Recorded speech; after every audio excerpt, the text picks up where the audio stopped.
20절 말씀을 통해서 고난주간 십자가의 길이라는 제목으로 함께 은혜를 나누도록 하겠습니다.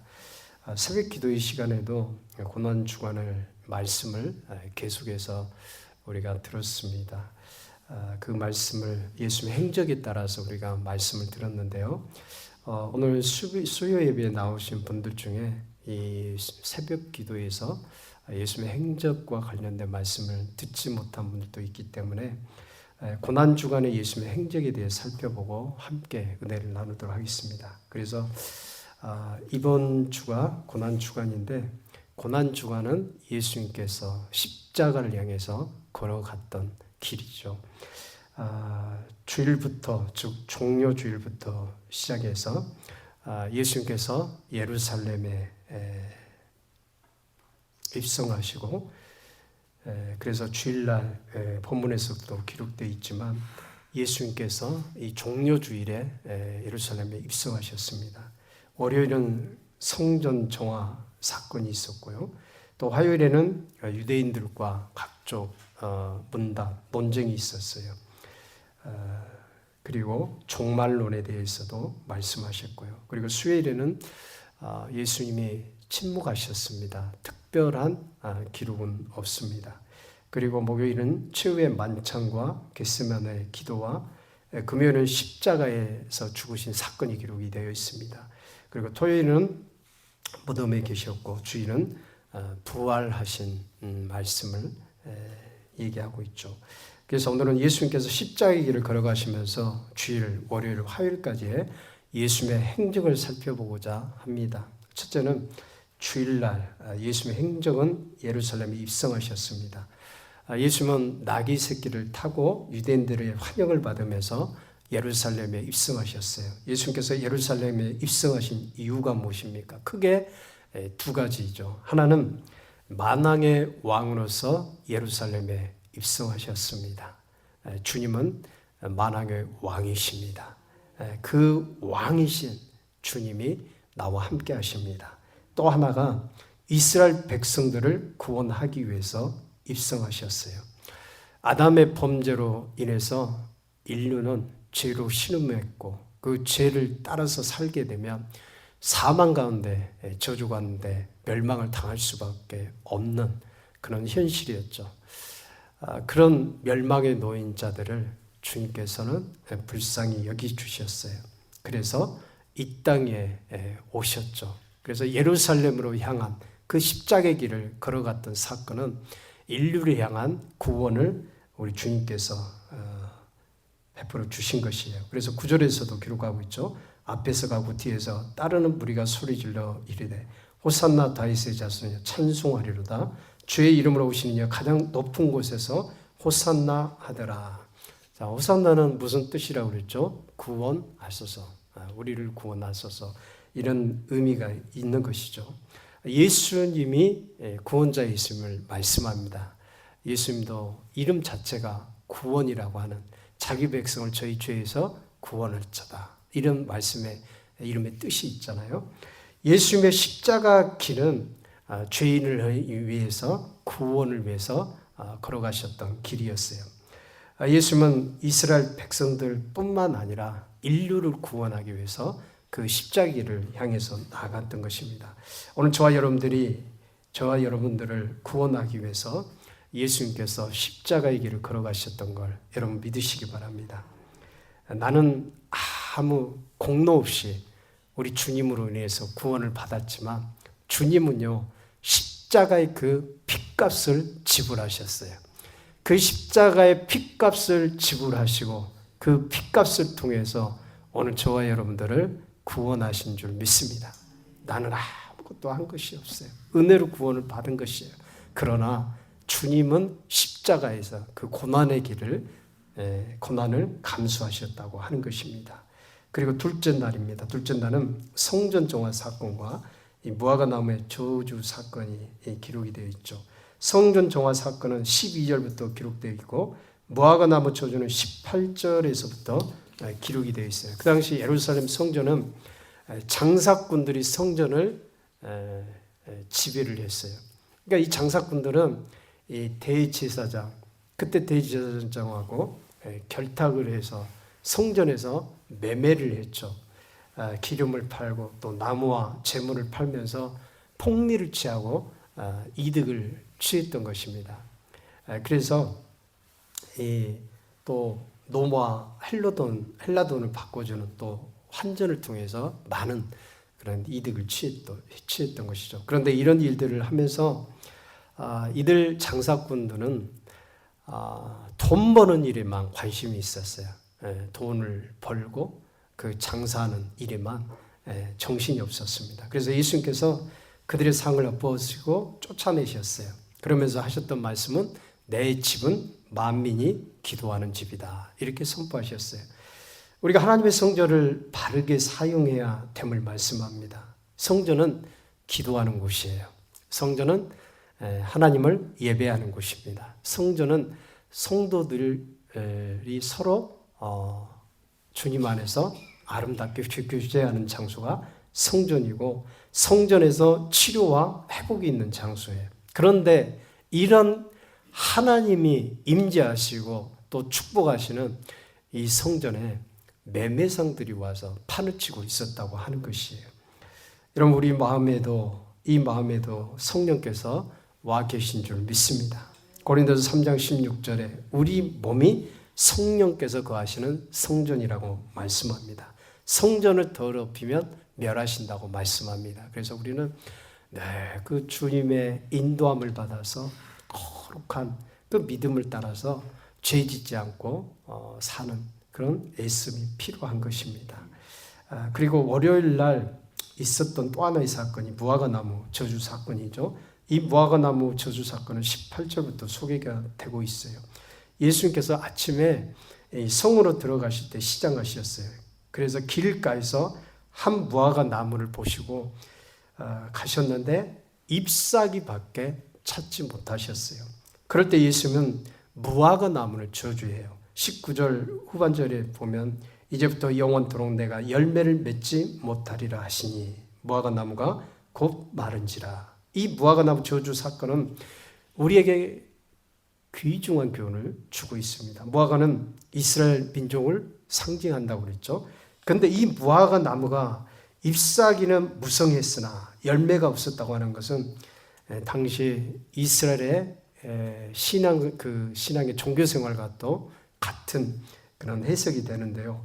그러니까 종교의 외양은 갖추고 있었으나 열매 없는 신앙을 살았다고 하는 겁니다. 그래서 열매 없는 나무가 저주를 받았던 것처럼 이 이스라엘은 AD 70년에 로마의 디도 장군이 와서 이 예루살렘, 이스라엘을 초토화시킵니다. 그래서 멸망을 당하게 돼요.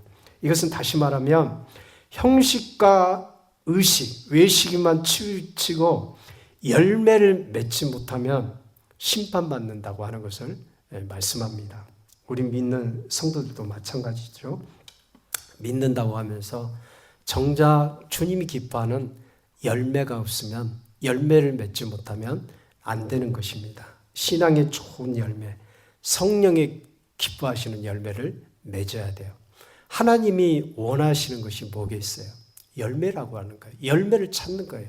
무화과나무에서 열매를 주님께서 찾으셨듯이 우리 믿는 사람들에게도 신앙의 연수가 가면 갈수록 아름다운 열매를 맺어져야 돼요. 이 열매가 없으면은 우리도 주님으로부터 책망받는 사람이 되는 것입니다. 그래서 예수님은 마태복음 3장 8절에서도 회개에 합당한 열매를 맺고 또 3장 10절에서 좋은 열매 맺지 아니하는 나무마다 찍어 불에 던지운다고 말씀하고 있고 마태복음 7장 16절에서는 그의 열매로 그들을 안다고 말씀합니다. 그러니까 우리가 신앙이 좋냐 또 하나님의 사람이냐 어떤 것을 보고 하나님의 사람이라고 알 수 있냐면 그 사람에게서 나타나는 열매, 맺혀지는 열매를 보면 그 사람이 정말 주님의 사람인가, 신앙의 아름다운 열매를 맺어서 하나님을 기쁘게 하는 자인가, 인품이 훌륭한 자인가, 이걸 우리가 알 수가 있어요. 사람의 외모가 아름답고 예쁘다고 하나님의 사람이 아니에요. 그 사람의 마음에서 또 행함을 통해서 아름다운 열매가 드러나야 돼. 예수님의 성품이 드러나고 예수의 인격의 열매가 나타나고 성령의 열매가 맺어져야 하나님이 기뻐하는 그런 믿음의 사람이라고 하는 것을 알게 되는 것입니다. 오늘 우리가 신앙생활을 하면서 정말 주님이 찾으시는 열매 맺는 그런 성도들이 될 수 있기를 주의 이름으로 축원드립니다. 세 번째는 예수님께서 화요일에 있었던 일입니다. 어제 새벽에도 이 말씀을 드렸는데 예수님께서 종말에 대해 말씀하시죠.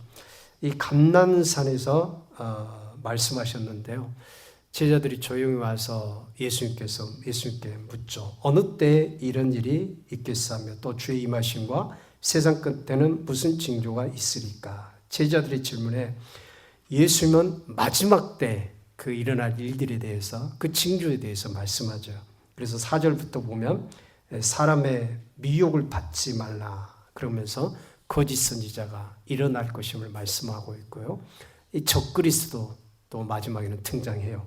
그리고 난리와 난리, 민족이 민족, 이 전쟁이 일어나고 처제의 기근과 지진이 일어나고 불법이 성한다고 했습니다. 그래서 천국 복음이 이 모든 민족에게 전파되면 세상이 끝이 난다고 말씀을 드렸어요. 실제적으로 지금 거의 다 이 복음이 지금 오직까지 다 이렇게 증거가 되고 있어요. 그걸 보면 정말 주님이 어디까지 와 있나 우리가 알 수가 있는 거죠. 지금 미국과 또 이스라엘, 이란 전쟁, 러시아, 우크라이나, 수단 같은 데는 내전이 있죠. 그리고 미얀마도 내전이 있고 소말리아, 예멘, 팔레스타인 지금 각 나라들이 이런 분쟁이 있고 또 중국과 대만도 전쟁에 일어날 수 있는 그런 나라들입니다. 그래서 이런 지진이라든가 전쟁이라든가 또 사랑이 식어지고 여러 가지 그런 주님께서 징조로 말씀하셨던 그런 일들이 발생하면 주님께서 오시는 날이 얼마 남지 않았구나. 그래서 우리가 정말 그 마지막 때로 갈수록 깨어서 정말 주님을 쫓아서 살아야 됩니다. 세상 사람들은 어떻습니까? 세상 유의에 그 유의 즐거움에 바빠요. 세상에서 노느라고 쾌락을 즐기고 세상 정욕을 따라서 살고 있습니다. 노아의 때와 같이 사람들은 시집가고 장가가고 그 홍수가 다 덮쳐서 정말 죽을 정도로 그 멸망이 가까이 왔어도 세상 빠져서 그 세상 쾌락과 세상이 주는 그 즐거움 때문에 자기가 죽어가는데도 깨닫지 못했어요. 그럼 우리는 마음이 둔하여져서는 안 됩니다. 영적으로 늘 깨어 있어서 주님이 가까이 다가오는 것을 우리가 깨닫고 또 믿음으로 살아야 됩니다. 그래서 마태복음 25장 10절에서는 그런즉 깨어 있으라 너희는 그 날과 시를 알지 못하느니라. 누가복음 21장 36절에 보면 이러므로 너희는 장차 올 이 모든 일을 능히 피하고 인자 앞에 서도록 항상 기도하며 깨어 있으라 이렇게 말씀합니다.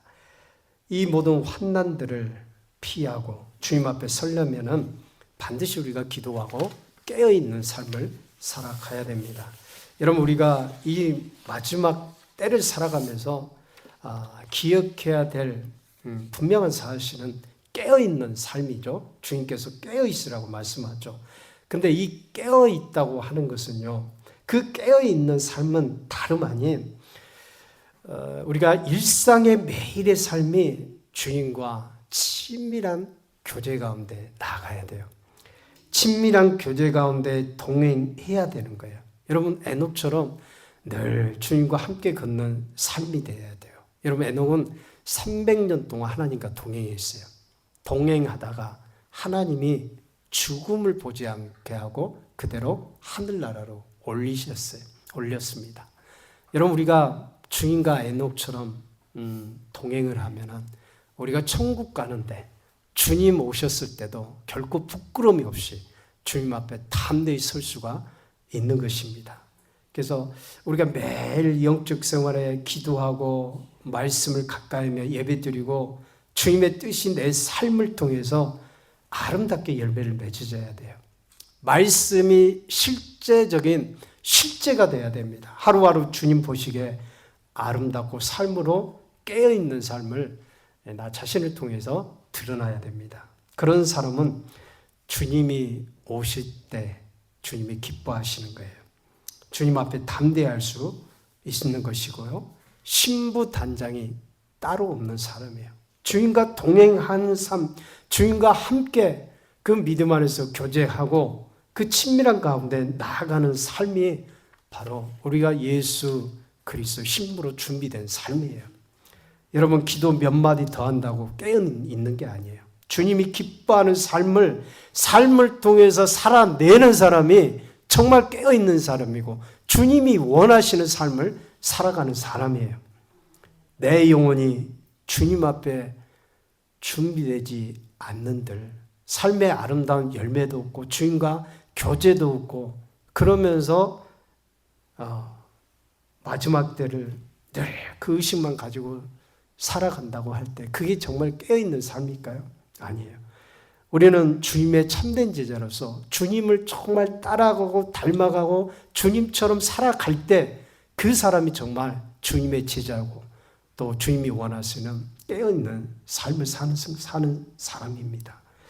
그리고 마지막 하나는요, 세족식이에요. 세족식은 목요일의 행적입니다. 이 요한복음 13장에 보면 기록되어 있는데요. 이 공간복음에는 세족식에 대해서 따로 언급하고 있지 않습니다. 그러나 요한복음에서는 이 세족식에 대해서 자세하게 언급이 되어 있어요. 요한복음 13장 4절로 5절에 보면 이렇게 기록이 되어 있습니다. 저녁 잡수시던 자리에서 일어나 겉옷을 벗고 수건을 가져다가 허리에 두르시고 이에 대하여 물을 떠서 제자들의 발을 씻으시고 그 두르신 수건으로 닦기를 시작하여 예수님은 만찬 자리에서 제자들에게 세족식을 행하셨어요. 이것은 예수님께서 그 세족식을 통해서 섬김의 본을 보여주시는 거예요. 수건을 몸에 두르는 행위는 이 노예가 주인을 섬기기 위해서 행하는 자세예요. 또 발을 씻겼다고 하는 것이 다시 주인이라든가 손님이 집에 왔을 때 노예들이 하는 일이었어요. 그런데 선생된 예수님께서 제자들의 발을 씻겨주신 것이에요. 이것은 예수님께서 제자들의 발을 씻겨주시면서 섬김의 본을 직접 보여주신 것이에요. 그래서 15절에 보면 뭐라고 말씀합니까? 내가 너에게 행한 것 같이 너희도 행하게 하여 본을 보였노라. 그러니까 예수님께서 제자들의 발을 씻겨주면서 직접 이 섬김의 모습이 어떤 것인가? 제자들의 발을 씻겨주시면서 너희는 이렇게 섬기고 살아라. 이 본을 주님께서 보여주신 것입니다. 여러분, 예수님은 메시아예요. 하늘 영광을 취하셨던 분이십니다. 그분은 만주의 주가 되신 분이에요. 만왕의 왕이 되시고 하나님이에요. 천지 만물을 창조하셨던 하나님이세요. 그 요한복음이 예수님의 신성에 대해서 말씀하잖아요. 그래서 독수리 복음이라고 말하잖아요. 그런데 그 놀라운 하나님이 가장 낮은 이 노예의 자리까지 낮아지신 것이에요.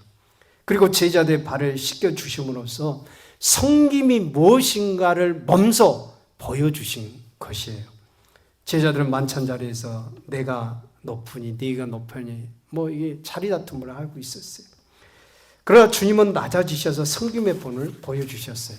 사랑하는 여러분, 섬김을 알고 계시죠? 섬김은 낮아져야 섬길 수 있는 것입니다. 마음이 높아지면요, 섬길 수가 없어요. 내 마음이 높아지는데 어떻게 교회 지체 성도들을 낮아져서 섬길 수가 있겠어요? 우리 마음이 항상 주님 앞에서 낮아져야 돼요. 우리가 주위를 둘러보면은 영혼들이 보이잖아요. 정말 보잘것없는 영혼들도 교회 지체 중에 있어요. 그래서 그 지체들도 주님의 핏값을 지불하시고 사신 영혼들이에요. 다 귀한 영혼들이에요. 그래서 우리가 세상의 지위가 높든 낮든 부자든 가난하든 어떤 사람이든 그 영혼, 주님이 사랑하시는 영혼을 볼 수가 있어야 돼요. 그 영혼을 섬길 수가 있어야 됩니다.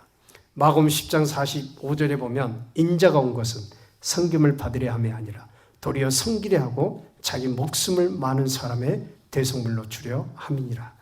예수님은 섬김을 받으려 함이 아니라고 말씀하고 있어요. 도리어 섬기기 위해서 왔다, 이렇게 말씀이 기록이 되어 있어요. 아니, 예수님도 낮아지셨는데 우리가 왜 안 낮아지면 안 되겠어요? 아니, 낮아지지 않으면 안 되는 일이 있잖아요. 예수님도 하늘 영광을 버리시고 낮아지셔서 제자들의 발을 씻기신 분이신데 우리는 뭐라고 우리가 높아져서 오히려 섬김을 받으면 안 되는 것이죠. 우리가 낮아져서 주님을 따라갈 때 주님이 기뻐하는 제자가 되는 것입니다. 또 하나는 죄 용서입니다. 오늘 보면 6절에 보면 주님께서 제자들의 발을 씻어주시자, 지금 요한복음을 말씀하는 겁니다. 주님께서 제자들의 발을 씻어주시자 베드로는 주께서 내 발을 씻으나이까 하면서 8절에서는 내 발을 절대 씻지 못하시리라, 이렇게 말하죠. 베드로는 발을 씻어주는 일을 천한 노예들이나 하는 일이었기 때문에 주님께서 발을 씻어주신다고 하자 당황할 수밖에 없었던 것이죠. 그래서 내 발을 절대 씻지 못합니다. 그래서 주님께서 뭐라고 말씀합니까? 8절에 보면 내가 너를 씻어주지 않으면 내가 나와 상관이 없느니라. 주님은 내 발을 씻어주지 않으면 나와 네가 상관이 없다, 이렇게 말씀을 하시는 겁니다. 여러분, 발을 씻어준다고 하는 것은 예수님께서 십자가의 보혈로서 죄를 씻어주시는 것을 의미하는 거예요. 베드로는 죄인인데 주님의 보혈이 베드로에게도 필요한 거예요. 주님의 보혈이 베드로에게 필요해서 그 베드로가 허물 많은 인생을 살았는데 그 허물을 씻어줄 수 있는 피는 예수의 피밖에 없는 것입니다. 그래서 여기 상관이라고 하는 말은 주님께서 베드로의 발을 씻겨주지 않으면은 주님과 아무런 관계가 없다. 너하고 나하고는 아무런 관계가 없다고 한다면 그 사람이 천국 갈 수 있겠어요? 그 사람이 구원을 받을 수가 있겠어요? 그 사람이 주님과 교제하면서 나갈 수 있겠어요? 하늘의 모든 유업도 다 받을 수가 없어요. 불신자와 똑같은 거예요. 그래서 발을 씻겨주는 것이 바로 주님과의 관계를 회복하는 일이라고 하는 것입니다. 그래서 여러분, 인간은요 누구에게나 죄가 있어요. 그러나 그 죄를 씻어줄 피는 예수 보혈밖에 없는 줄 믿습니다. 염소와 황소의 피도 아니에요. 예수의 보혈로 많이 죄가 씻음받고 용서받고 천국에 이를 수가 있는 거예요. 여러분, 왜 다른 종교에 구원이 없을까요? 왜 다른 종교가 구원을 받지 못할까요? 많은 사람들이 그곳에 가서 자기도 신앙인이라고 신앙생활을 해요. 근데 그것은요, 신앙생활이라고 하지만 구원이 없어요. 종교생활로 끝이 나는 것입니다. 왜요? 거기에는 주님의 피가 없어요. 예수 그리스도의 보혈이 그 종교에는 없는 것입니다. 여러분, 우리 기독교는 예수님의 보혈이 역사한 줄 믿습니다. 이 놀라운 복음이 예수 그리스도 안에 있는 것이에요. 예수님을 믿을 때 죄가 씻겨주는 거예요. 히브리서 13장 12절에 보면 그러므로 예수 자기 피로써 백성을 거룩하게 하려고 성문 밖에서 고난을 받으셨느니라. 왜 예수님께서 성문 밖에서 십자가 골고다 언덕에서 채찍에 맞고 창에 찔리고 옆구리에 창에 찔려서 피가 쏟아지고 그 보혈을 흘리셨을까요? 바로 우리의 죄를 사하시고 구원하기 위해서, 우리를 그 천국의 놀라운 복을 주기 위해서 예수님께서 보혈을 흘려주신 줄 믿습니다. 그 보혈이 텁고 그 보혈이 있는 곳마다 하늘 성소가 열리는 줄 믿습니다. 하늘 성소가 주님의 보혈로 인해서 열리게 되는 거예요. 우리 종교는 구원이 있다? 선행을 하면 구원을 받는다? 제가 좀 어색한, 좀 투박한 표현으로 하면 그만두겠습니다. 그냥 정말 답답한 그런 이론적인 그런 말뿐이에요. 여러분, 구원은 예수님밖에 없어요. 주님의 보혈로만이 우리 인생들의 모든 죄가 씻겨주는 거예요. 그래서 우리가 주님의 보혈을 의지할 때 하나님 보좌 앞으로 나아가는 줄 믿습니다. 기도하겠습니다. 하나님,